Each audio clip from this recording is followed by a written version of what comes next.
Hello, this is an English introduction to wasn't just to my channel, it's to the theories I developed the last years. I've tried that before, but this is going to be a little bit longer. Might become a playlist maybe. We will see. There are 5 major points you can say you have to first understand before we can talk together. First one is the energy with God, according to the Orthodox theology. So God's energy as Holy Spirit.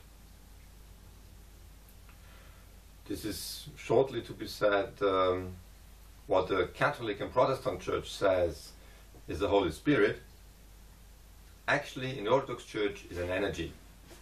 And with this step you're making the first major step, becoming from metaphysics to physics. It's just not true to say this has nothing to do with physics if the Holy Spirit is an energy. You may say, as the Orthodox does, that God himself is 3 persons, but we don't have anything to do with these persons. We only receive the energy. So I believe we're stepping into a spiritual physics right here. Something in the Catholic Church we don't have. First major step is speaking about a spiritual physics. See? Well then, if this is a physics, I need to receive it with my body. But my physical body changes matter into energy, not the other way around. So, if I put my hand into an electricity plug, I'm going to die rather than to receive some energy. But there is an ancient concept from the Hinduistic religion, which we usually know from the esoteric world. It's the chakras and the aura and the ether. I found out that what in the Catholic Church Hildegard from Bingen, the saint in the Middle Ages, said about the soul, Christian concept of soul, living eternal, is actually the same than the esoteric people or Hinduistic people say about the aura. So you can say, if we need a physical body, something that is existing in this world, it could be this concept of aura, and I came to the conclusion it has to. There's no other thing. And if you compare Hildegard from Bingen with, I choose Barbara and Brennan, you can take whoever you want, this is not, but she is very clear. I like her explanations very much, because she's a physicist from NASA actually, and she can see the aura with her own eyes. This is the best explanation you can find. And this aura has a special matter, you know, it's not just to be seen. There's a Swiss guy called Volkammer, he can measure the weight of the soul. You know, it's about 1.5 kilograms. And your thoughts have about a microgram. It's also measurable. Klaus Volkammer. You have the videos here in the channel. It's at the Energy Theology 1. But these videos are all German. That's why I'm doing this in English here. So this guy actually has a vacuum tube, puts in something like a glass, like this here, and says, think about it. And when you think on that glass, it's going to be 1 microgram heavier than before. It's actually computer data that makes the difference. Because 20 years ago we didn't know that. We couldn't measure that. Same thing for the aura. In India there's an institution called Indian Spiritual Science Research Foundation, quite a long name. ESSRF is the short version. Also they are English, so this you can look up yourself. And they can somehow measure the effect of prayer on the chakras. The chakras themselves are somehow organs of the soul, able to receive energy. Remember Palamas, God's energy? Chakras are able to receive energy and also to give energy for interaction with human beings, for example. So you see, this is possible. We can receive energy from God with the aura, with our soul. Going back to the ancient tradition or middle-aged tradition of Hildegard from Bingen, she says the soul has 2 parts, a mortal part and an immortal part. Now, Barbara and Brennan is much more detailed. For her, and for Indian philosophers as well, the aura system has 7 parts. But the funny thing is, the 3 lower parts are mortal and the 3 upper parts are immortal. Isn't that comparable? The soul has 3 functions for Hildegard von Bingen. Something like consciousness, intellect, and emotions. And Hildegard is a little bit middle-aged language. I have to look this up once more time. But the 3 functions you can easily find in the soul system for the aura. Because the 3 mortal parts are just energy bodies. So the first body is responsible for physics and has his upper part, in the immortal part, for communication. The second part is more liquid, not so structured than the first one, and is connected with the God's love, you can say. In the 6th part, there's a connection. And the 3rd part, which is responsible for emotions, intellect, sorry, emotions is the second one, intellect, yellow color, is connected with the 7th part, so the calling from God, you can say, the connection to God, the receiving of the energy of God, all this stuff is in the 7th part. So you can see 1 through 3, 5, 6, 7. In the middle of the 2 of them is always the 4th one, the love. Love is always, I would say love is the energy of humans. If God has holy energy, we have human energy, which is love, is the 4th. Connects the immortal part and the mortal part. So this is the center. Love is always the center. And I'll make a second video maybe, because the peace of the heart, this will become, you can find in every religion. So this is the second most important stuff. So you have God's energy with Palamas and you have human energy in this outer system. And we have to accept that. To all Catholic Christians out there, this is important. Our soul is measured, it is physics. Think about it. That's my basic word always. We are speaking about the spiritual physics. And very luckily in our times we have quantum physics. So this is the 3rd part, energy in nature. Back to the soul, because I forgot, Hildegard von Bingen says also about the fire of the soul, the eternal one. And we have the star of, or the essence of being in the aura system for Brennan. So this is another thing we can compare. Something for the culture very interesting is the Hara line, which you can only see in the aura system. I didn't find so far something for Hildegard. Hildegard's a study on its own, so maybe I will find the Hara line also, but so far I haven't.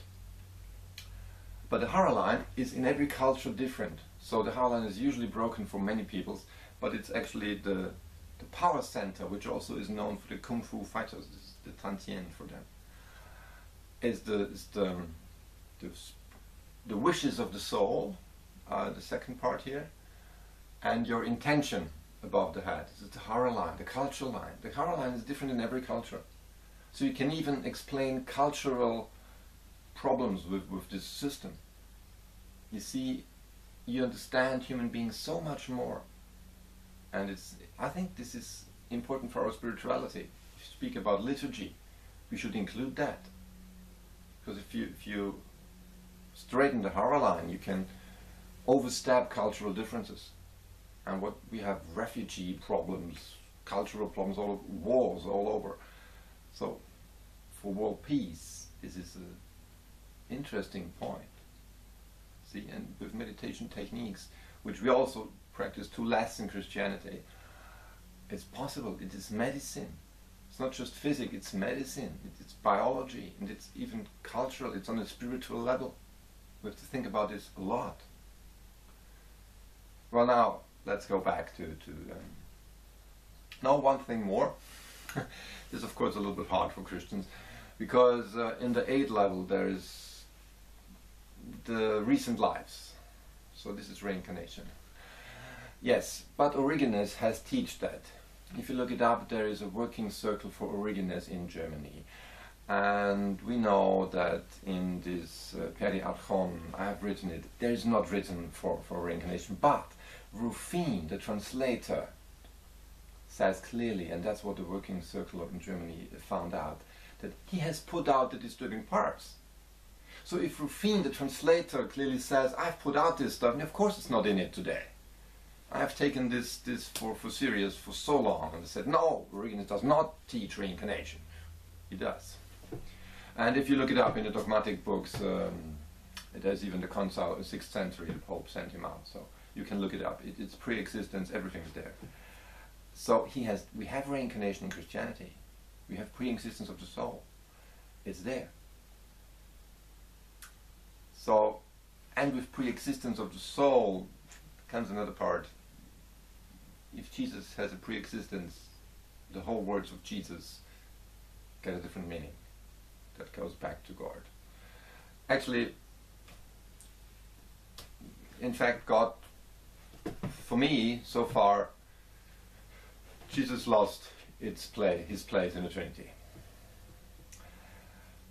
One more time, I believe God is a Trinity. Did I mention that already?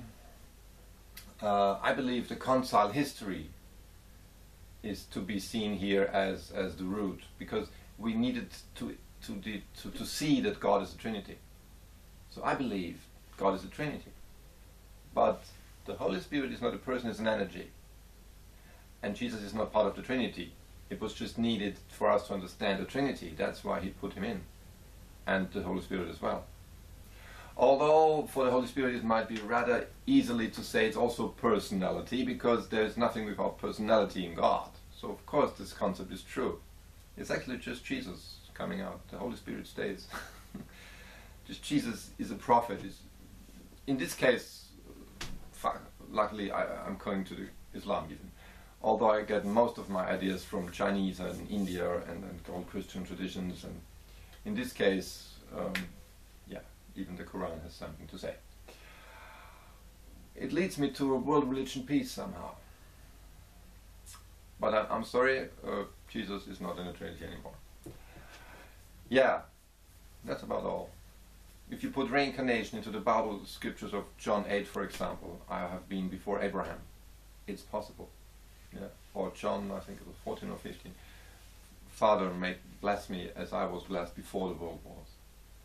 It's just possible with Origenes' pre-existence of the soul. Origenes already knew that, and we had this tradition in Christianity. I have studied Catholic theology for over 20 years now. I know what I'm saying. But this part, of course, I have 4 years now, 5 years studying this, because I didn't see it myself. I'm trained by Jesuits I know the Peace of the Heart from Ignatius. I know a lot of stuff from Thomas of Aquinas, Augustine. You can even see that the problem itself starts with the Holy Spirit. Cultural problem between Western Church and Eastern Church, between St. Augustine and Athanasius. If you look at St. Augustine, it's about the Platonic ideas. They became God's energy later, and back to God.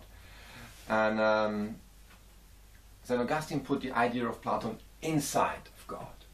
It's in the brain. You don't need an aura for that.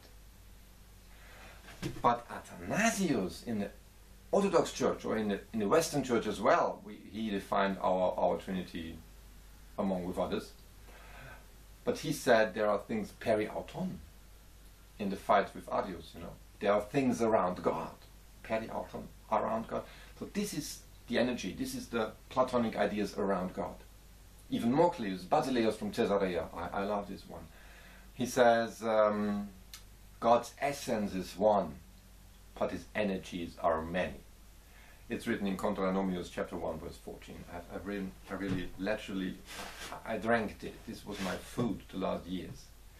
God's essence is one, but his energies are many. It's Basileus from Caesarea, one of the 3 great Cappadocians. One of the greatest church fathers. I admire him very much. But the book Quantenphysiks has never been translated into German. I didn't even find it in English, only French. And this is thanks to John Meyerdorff, this Orthodox theologian who made this all up. I think it was after the First World War. He had to flee from Russia.